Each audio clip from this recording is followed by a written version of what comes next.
de yigilish bor deb uzundan beri putqula langshita qachon tutib ash ichmaydi.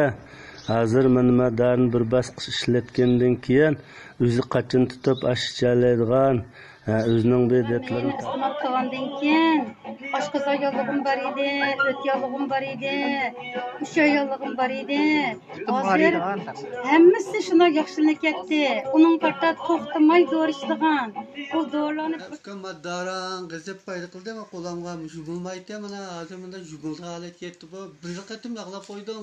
Necha yaxlab bilgan bo'lsam Boğum reumatizmi shunda payda qildi. Bu jig'amni haqiqatda 5-6 kunning ichida unumini ko'rdim jig'amning. Unda yaxshi ekan bu. Endi 5-7 ketmanchoqlik bo'ldim. Shu holat keldim. Ben şirketine başlığa kötü bir rahmet edeyim.